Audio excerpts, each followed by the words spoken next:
प्रेत कर्म तथा श्राद्ध आदि का विचार।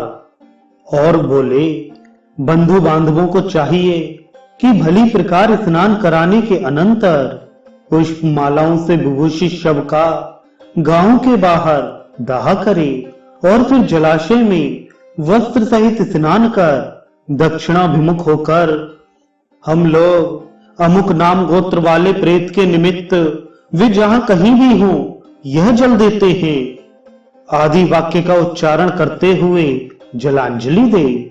तदनंतर गोधूली के समय तारामंडल के दिखने लगने पर ग्राम में प्रवेश करे और अशौच कृत्य संपन्न करके पृथ्वी पर तृण आदि की शैया पर शयन करे। हे पृथ्वी पते, मृत पुरुष के लिए नित्य प्रति पृथ्वी पर पिंडदान करना चाहिए और हे पुरुष श्रेष्ठ, केवल दिन के समय मांसहीन भात खाना चाहिए।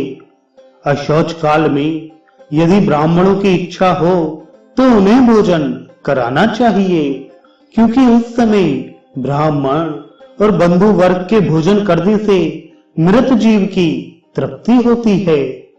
अशौच के पहले, तीसरे, सातवें अथवा नवें दिन वस्त्र त्याग कर और बहिर्देश में स्नान करके तिलोदक दे।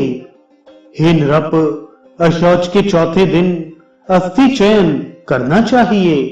उसके अनंतर अपने सपिंड बंधु जनों का अंग स्पर्श किया जा सकता है। हे राजन, उस समय से समानोदक, पुरुष चंदन और पुष्प धारण आदि क्रियाओं के सिवा पंच यज्ञ आदि और सब कर्म कर सकते हैं। भस्म और अस्थि चयन के अनंतर सपिंड पुरुषों द्वारा शैया और आसन का उपयोग तो किया जा सकता है, किंतु स्त्री संसर्ग नहीं किया जा सकता।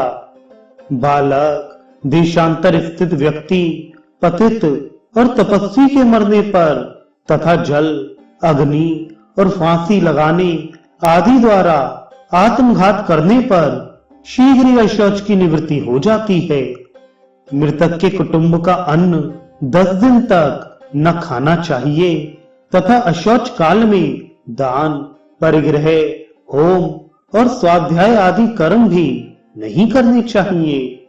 यह 10 दिन का अशौच ब्राह्मण का है, क्षत्रिय का अशौच 12 दिन और वैश्य का 15 दिन रहता है तथा अशौच शूद्र की शुद्धि 1 मास में होती है।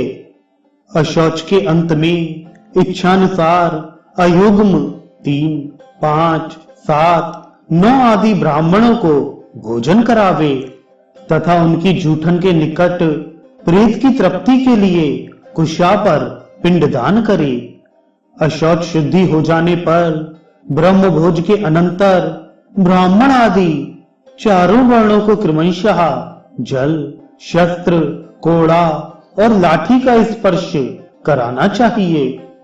तदनंतर ब्राह्मण आदि वर्णों के जो जो जातीय धर्म बतलाए गए हैं उनका आचरण करे और स्वधर्मानुसार उपार्जित जीविका से निर्वाह करे।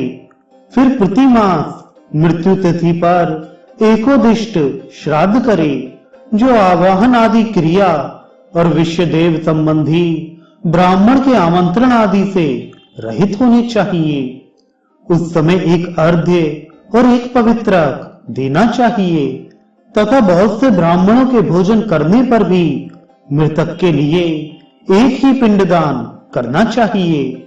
तदनंतर यजमान के अभिर्मेताम ऐसा कहने पर ब्राह्मणगण अभिरता महा ऐसा कही और फिर पिंडदान समाप्त होते सर अमुकस्य अक्षमिद मुक्तिष्ठम इस वाक्य का उच्चारण करें। इस प्रकार 1 वर्ष तक प्रतिमास एकोदिष्ट कर्म करने का विधान है।